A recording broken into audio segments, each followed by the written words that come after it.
So I dressed yesterday for Christmas for this episode. So did I. So your cattle. Oh, I'm issue. so sorry. I had on a gold dress. wearing Maybe you cow dressed tie for the in calf's honor. birthday. You know? Yes. That's Yes. a the December calf baby. Calf was I don't happy know. that I you just was dressed for it. upset that I couldn't come down here in my gold dress. Ready to get started? I'm ready to get started. Okay. Hello, and welcome to another episode of Classical Etc. I'm Jessica Aboud, and we are the Core Four here today to welcome you to our Christmas episode. This is one of my favorites of the year. We're going to do a book exchange. We've each drawn names. We're going to give each other some books, and then we're going to give you some recommendations for Christmas reading, some classic books that we think should be on everybody's bookshelf this season. Well, instead of our normal what you're reading, how about we give each other some new books to read and get on with our gift exchange? We've each drawn names, so we've got kind of a secret Santa exchange to do. And who wants to start? Are we doing it one at a time? I think Yeah, so. I'll go first. I was given Martin's name, Oh, fun. and so I present to you. Oh, you're A looking gift. mischievous. I have not read it. Oh, bold. Bold, yes. You've not read I have it? not read it. Well, But I was looking for a very particular kind of book for you. okay. Well, I have. I've never Now, seen that this before. is the Myth I Makers. can't remember if I heard of this. Called the Myth Makers. And It is the remarkable fellowship of C.S. Lewis and J.R.R. Tolkien. that's And the best Oh, part nice. about it is if you open it up, it's a graphic Oh, novel. no. Oh, I have heard of this. Now, Oh, Martin, Martin. you were complaining Oh, to me my. a couple of weeks ago about how much reading you had to do. And so now you can I just read a thought this Comic might strip. just Because I could just look at the picture. it would just entertain you a Yeah. little bit more, and you might be willing to read a little bit Okay. more. I think Dave might love that book. It's actually the graphics. They're it would- beautiful. It'd be hard to show, but the graphics are very tastefully done. I'm it is. picky about my graphics. I mean, when I go to read graphic novels, which of course I do all the time, I'm picky about the artistry. But It is a coherent. Yes, I mean, trying to It does look present interesting. Tolkien and Lewis, it is a coherent Uh-huh. sort of presentation. yeah, of it, well, thank you And who's the author? for thinking about John me. Hendricks. Okay. John Hendricks. The yes. Myth What I saw that. Makers. yes, and look at that font. It's It's hard beautiful. to even read the Myth Makers. It's hard to read the title. Yeah, that's a interesting font. Mm-hmm. How'd you I'm not find going to out? say anything about the size of the font inside the book. It's like pixels. It's pretty small. The Sarah Pierce recommended that to me. Oh. I was struggling for recommendations for Martin, and when she suggested that, I thought, "Oh, this is perfect." Getting Martin a It graphic actually novel. looks very interesting. Yes. I might find myself actually reading a graphic novel. If not, I And then- figured and your then denying grandkids- that I ever did, Yes, I right? figure your Yeah. grandkids would actually love that. Too, Yeah, right. Yeah. because you have that on your shelf. Yes. Oh, that's a good one. A good one. Okay. Who wants to go next? I got Jess. Oh, And when Thank goodness. I was afraid he had me. so I can't. I just didn't want another used book by you. So I had I'd forgotten how this operated. So I bought the book before I knew who I was buying it for, because it's the one I wanted to give. I think I'd mentioned it on the show before. It's But the idiot. What? It's the idiot. The idiot. You've been reading it for 6 months, and I've been reading all the books I'm reading. I've been reading for 6 months. Mm-hmm. can't wait. I love how Martin. This is one of my favorite books of all time. He's like, I just wanted to give this book. I didn't care to who. I just wanted to give the book. Oh, I've never Very heard of that. personal. Yeah. Y'all are giving books I've never heard of. What is this? West Beryl with the Night. Tell me about it. West with the Night by Beryl Markham. Unconventional free-spirited girlhood. Oh, yeah. Now, this is not typically what would attract me to a No. book. Unconventional spirited girl. But, now that I know you're receiving it, it seems so appropriate. But the Beryl Markham was the first person to fly east to west over the Atlantic. Charles Lindbergh did it the other way. She flew the other. She grew up in Africa on her father's horse farm outside of Nairobi, Kenya. and it's the story of her life in Africa. And it is Ooh. utterly fascinating. Is it autobiographical? Yes, it's completely autobiographical. And Heming, there's a quote here on the front. Heming, I'm going to take it back now. By Hemingway. This is Hemingway writing about this book. Written so well and marvelously well that I was completely ashamed of myself as a writer.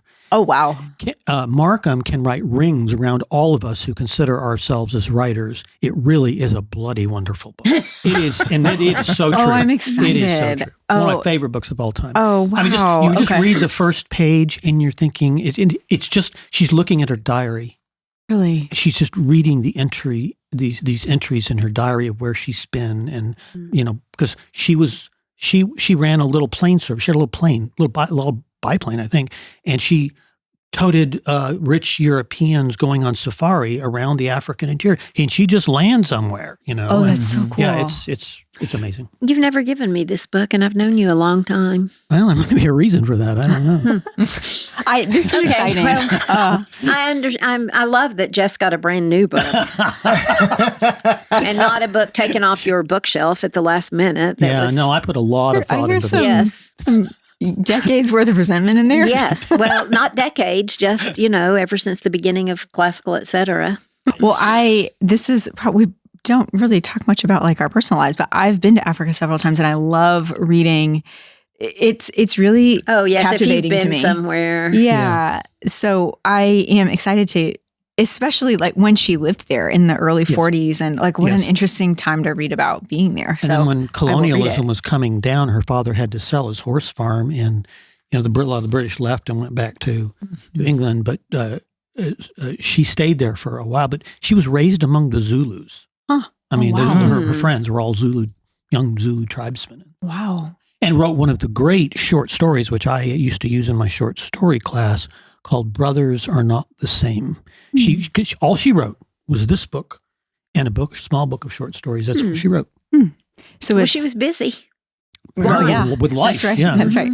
Living. West with the Night by Beryl Markham. Yeah. Will Nice. be- I'll go next. Okay. There you go.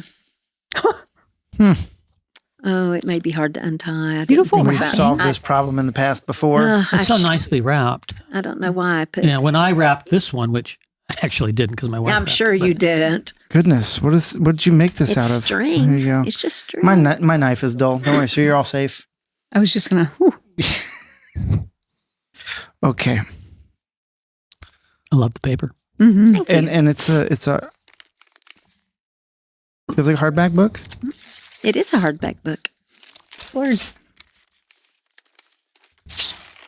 Ooh, The Adventures of Sherlock Holmes. Since you loved Hound of the I Baskervilles, did I love thought Hound you of the might like those Baskervilles. little stories. I Plus, did. it's It's individual beautiful. stories, so he can read in This is a just nice edition. in pieces. And this is a beautiful book. I was just looking at one of your other books earlier You this morning, were, saying it was a and you beautiful said- book. You wouldn't like it because you couldn't. They're hard to mark. Those shiny pages. I would not mark in On a Sherlock Sherlock Holmes Holmes, that's book. right. So this is beautiful. That's right. Beautiful. Thank you. You're That's welcome. really I hope pretty. you enjoy it. It's like Yes. a coffee table edition. It's really pretty. It is. Just the Those design. Chiltern class. It's Okay. I love those books. I won't be taking Here's- this out to the woods with me. Here's Wind in the Willows. Same publisher. The same publisher. Yeah, who Oh, that's publishes beautiful. them? It's this Chiltern Classics. I have some of these. Did they do some Jane Austens? Yes. I think I have Yes, some. I've got the Jane Austens. So that Okay, that leaves me. you. I am so excited about this. Are you? Yes. Okay. Yes, I am. Okay.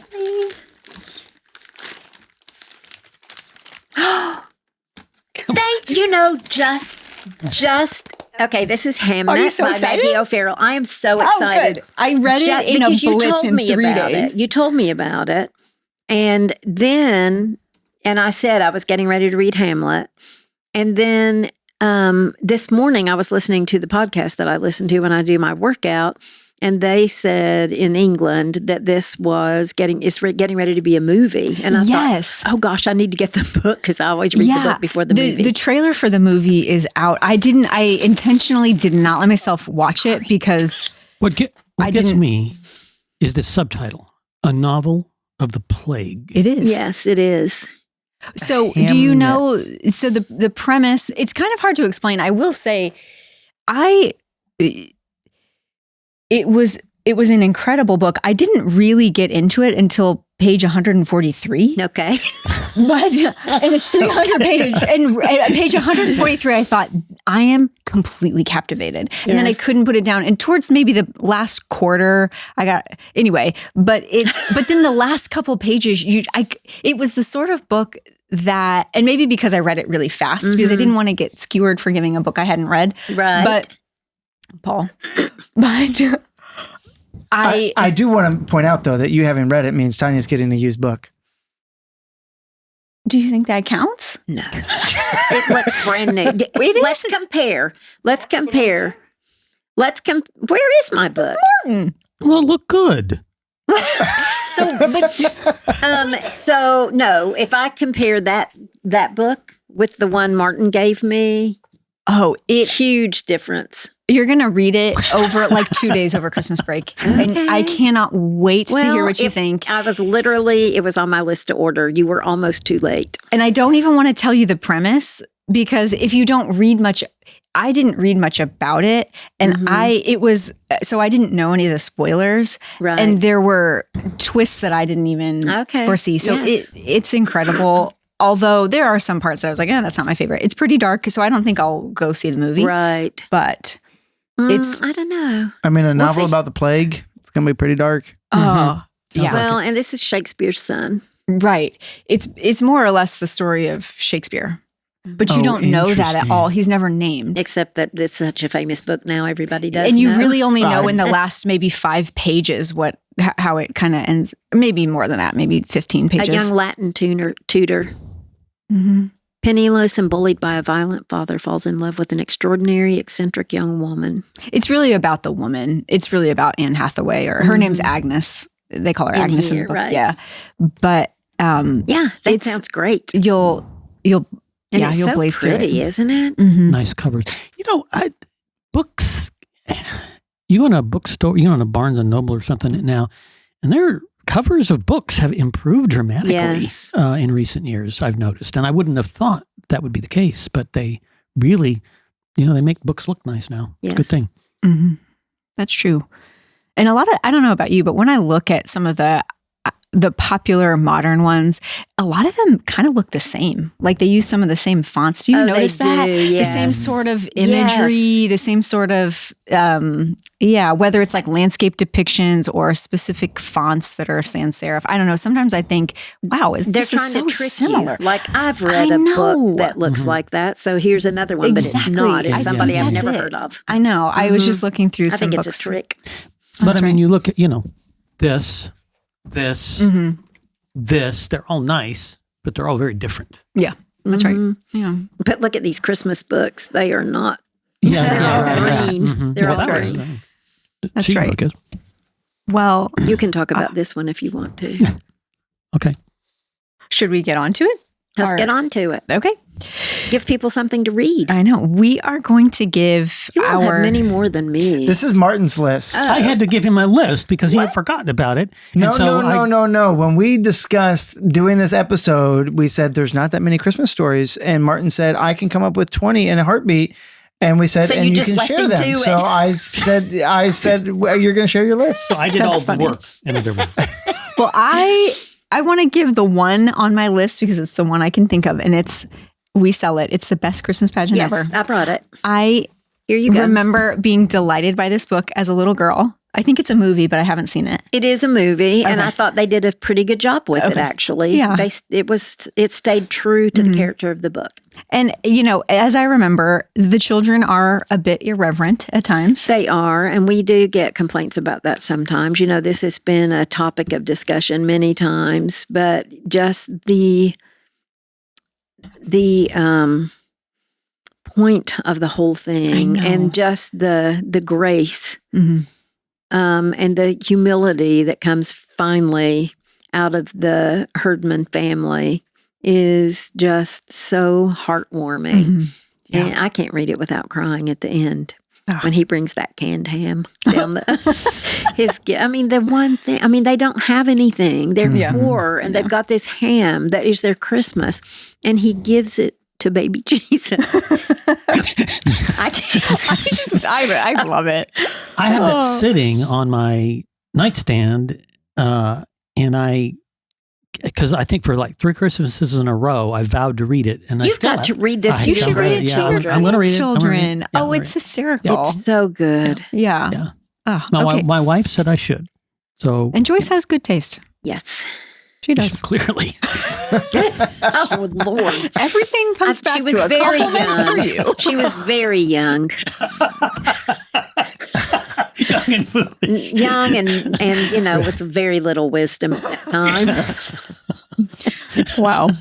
Well, what's on the list? I'm going to let Martin go first because I It is my list, added after a all. few at the end that I will talk about after Martin's talked about Okay. his. Well, so are we supposed to talk about several? Are we supposed to talk about? Which one's your favorite? Well, let me just talk about the one that's the newbie for this year. Ooh, okay. Okay. I was over at with my grandkids, and a friend of our family, I didn't know she ran a little publishing house, and she took the old traditional poem about the real historical Saint Nicholas and put it in a little board book, which is very nicely, they're Orthodox. So, the illustrations are, reverent and all that. And, a lot of people, when we think of Santa Claus, we're not really thinking of the historical Saint Nicholas, but there was a historical Saint Nicholas. My favorite, I'll just read one page, which is only, 6 lines. Defender of the truth of Christ, he stood up for what was right. At the Council of Nicaea, with his words and fists did fight. Because he was accused of having slugged Arius at the Council of Nicaea. So, but it doesn't go into detail. But no, it's a great little story. It's a rhyme, a little poem that goes through. And I just thought, where do you see stuff on actual historical St. Nicholas on Christmas? And so I just thought this was great. It's illustrated by Marian Adams, who's a friend of our family. Yeah. That's incredible. Yeah. Okay. And then, I like to read, I got a lot of older books, right? Which I haven't given to Tanya. And I'm glad you kept some. and so I have like a whole list here, and let me just pull out. Obviously, this is an obvious one, like The Grinch Who Stole Christmas, even though that really has very little to do with the actual Christmas story. But it's part of our tradition. It is part of our tradition. It is Dr. Seuss, and the book is really, really excellent. And of course, there's the animated show. cartoon, which is a marriage made in heaven between Chuck Jones, the great animator of all those great Warner Brothers, Bugs Bunny cartoons and all those, and Dr. Seuss. And they worked on this together, and it really is a classic. We watch it every Christmas. And I just got like a lot of these traditional things that you can find. The Little Match Girl by Hans Christian Andersen. Oh gosh, that's so sad. Yeah, It's it quite is. sad. I would It not is. put that on my list Right. for happy holidays. Yeah. The Gift of the Magi by O. Henry. Yes, is one and of I've got our that great- here Oh. in this little book. That's beautiful. Well, it is. And I thought, well, this is a little book of O. Henry's Christmas stories, but I don't think they're all. This one's called Mammon and the Archer. So I read, I need to read this before I recommend it. I don't know what it is. Transients in Arcadia.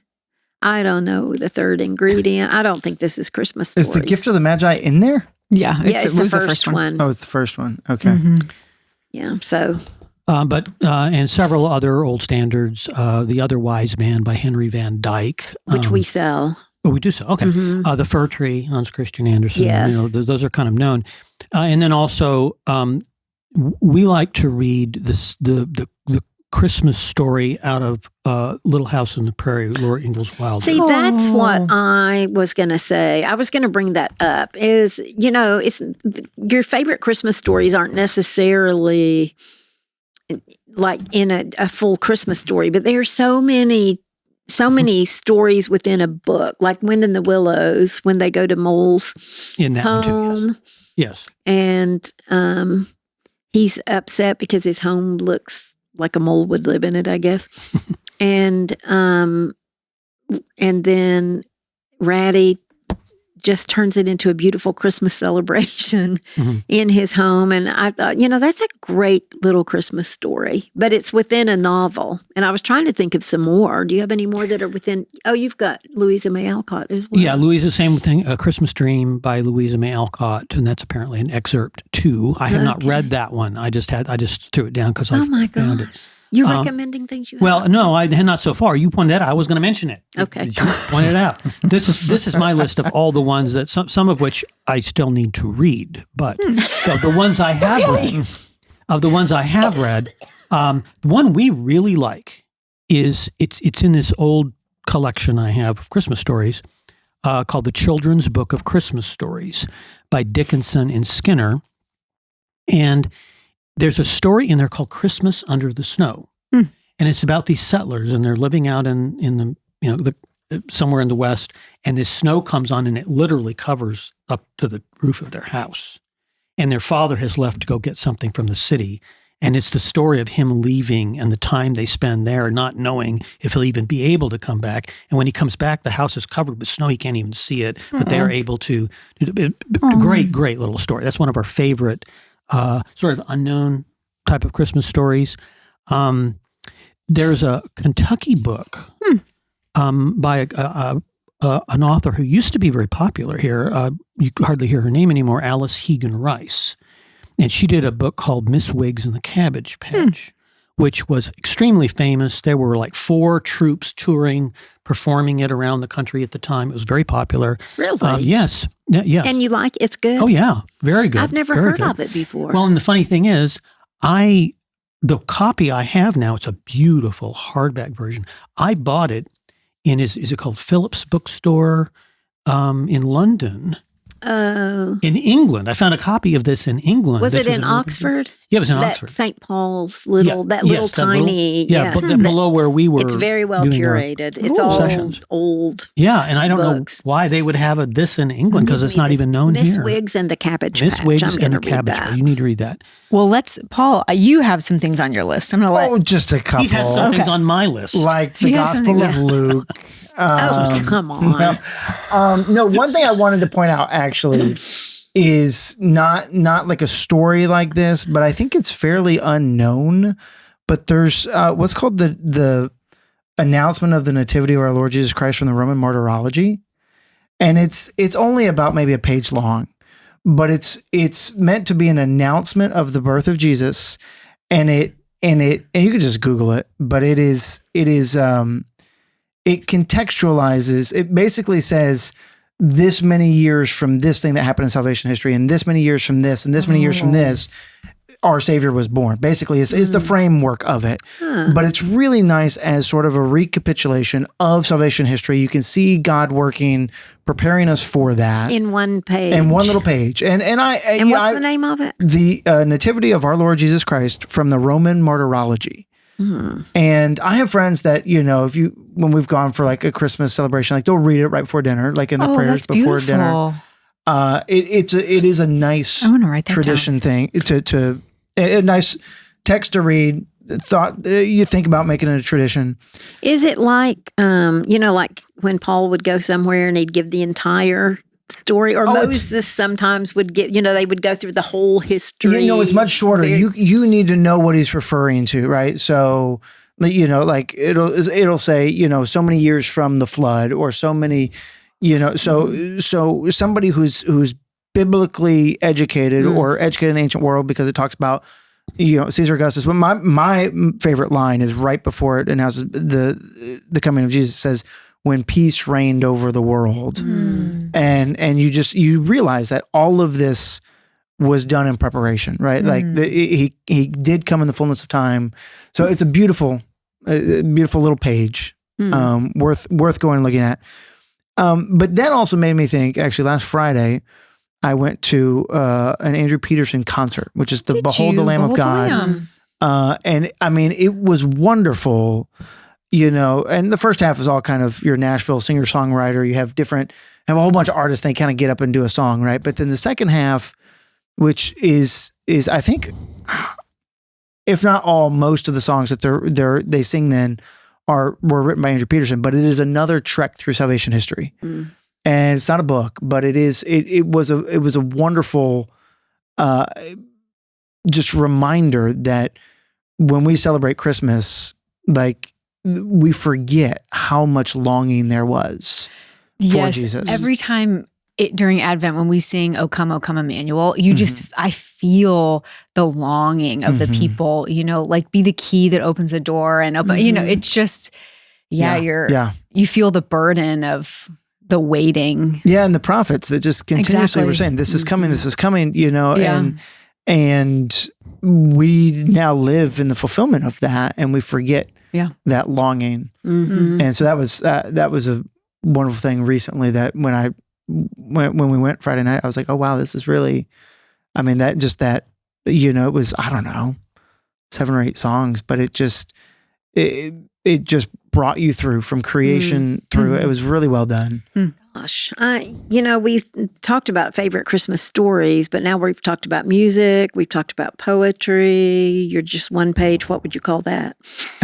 Your Nativity of our Lord Jesus Christ. Almost like a liturgy? Would almost, you say it's sort of like a liturgical reading? Yeah. So it's more than just, what story. Christmas book. Yeah. It is hard sometimes to find good Christmas stories. Now, it's easy for children. There's so many good children's Christmas stories, which honestly, I enjoy as an adult. Oh, yeah.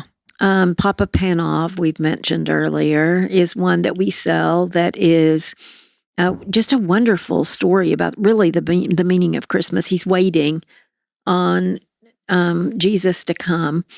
And then he, at the end, feels like Jesus hasn't visited him. But in the meantime, as he's sitting up that night waiting, people come to him in need, and he gives them what they need. And then at the end, it's that, you were visited. And I think for me, it points back to that scripture, if you have done this for the least of these, you've done it for me. Yes. Thank you. I was going to go through that whole thing. I can't remember what order it's in. Yeah. If you were sick, prison, I don't know. It's funny. Okay. Yeah, that's a good point. But I do think that there's probably a reason most loved Christmas stories are for kids, right? I mean, that's Christmas is just such a special time, like when you're growing up, that even as adults, when we want to kind of connect to that tradition, we're going back to the stories that we heard as kids. And even if you think about, like, some people have traditions where while they put up the tree, they watch their favorite family Christmas movie. So many Christmas movies are like that too. It's the ones you watched when you were a kid. Yeah. So, Lots of tradition.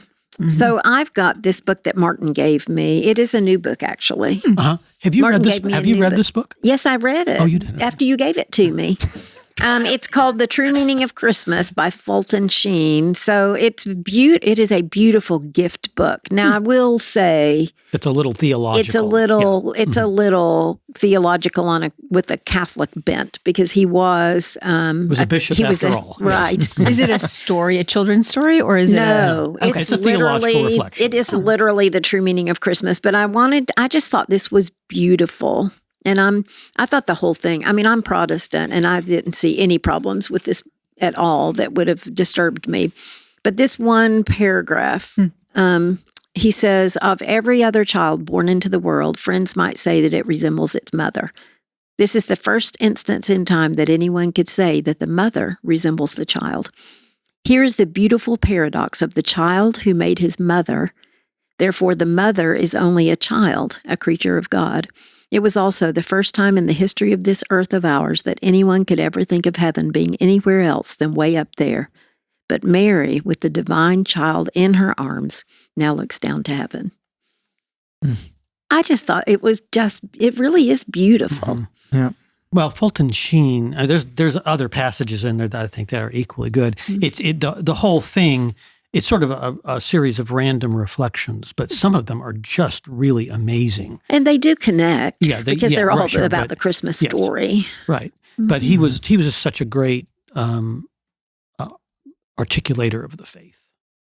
So yes. When I saw that was out, and this is a new edition, it's I don't beautiful. think it was out last year. So yeah, I was excited to see it. Beautiful book. Well, maybe one more? I've got some. Oh, okay. I've got, that's The Gift of the Magi. This Old Christmas by Washington Irving, I picked up on my travels.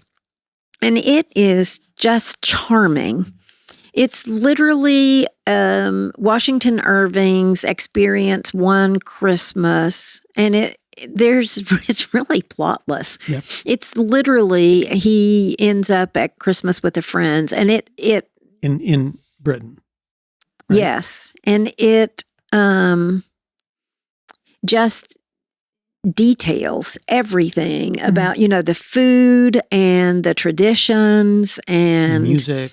Yes. I really thought the beginning of it when he sees the little boys coming from school and going home and they are so excited about Christmas and talking about it. They're out of school. I thought that was really the best part of it. Yeah, and this is taking place when? Very early, right? Oh, yeah. Well, when did Washington Irving live? I don't know. 1800s? Yeah, I think it's early 1800s.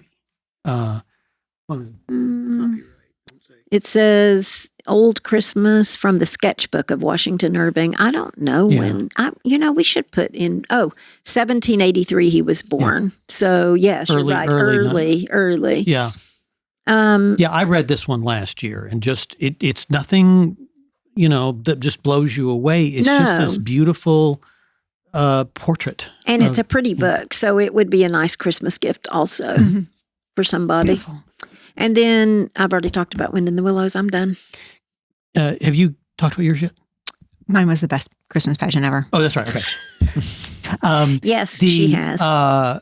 Nobody has talked about A Christmas Carol, and I didn't want to let this go without. No, you're right. This. You're right. That's the one everybody thinks of. That's the one everybody's familiar with. And we did a whole Christmas episode a few years back. We did, just but on we that. should. You're right. We should have mentioned it.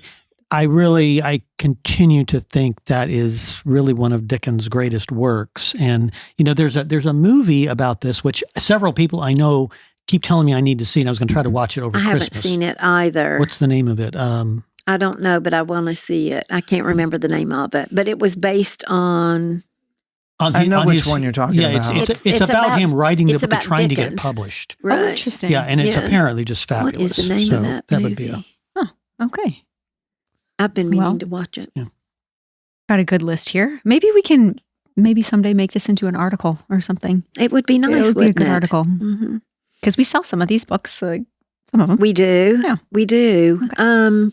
I was trying to think what else we sell that's Christmassy. An Orange for Frankie, but I can't remember the story of that. I remember reading it once and it was cute. This boy, so everybody in the family is going to get an orange for Christmas. And I think he meets somebody, he gives his away, and then he doesn't have a Christmas present. So everybody in his family takes a wedge out of their own orange and makes one orange for him. Yeah. That's beautiful. Yes. Tearjerkers. They're all tearjerkers. Right. Oh, perfect. But, they're all about what Christmas ought to be and how we ought to live our lives, and just that selflessness. That's right. And reading the older ones, it's actually helpful to, I think, for kids to contextualize, like, that's what you used to get for Christmas was an orange. Yeah, right. Right. Well, with I was trying to think in the Little House on the Prairie version, I remember when we were read those in school, in class, and I remember that one that one Christmas, and she gets a cup and a penny.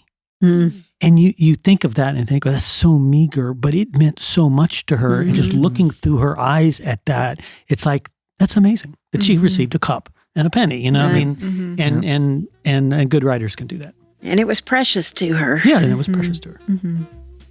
Perfect. Well, great. We've got some Christmas reading we've offered our listeners, and some of it they probably actually already own. So maybe dust it off and sit around with your family around the Christmas tree.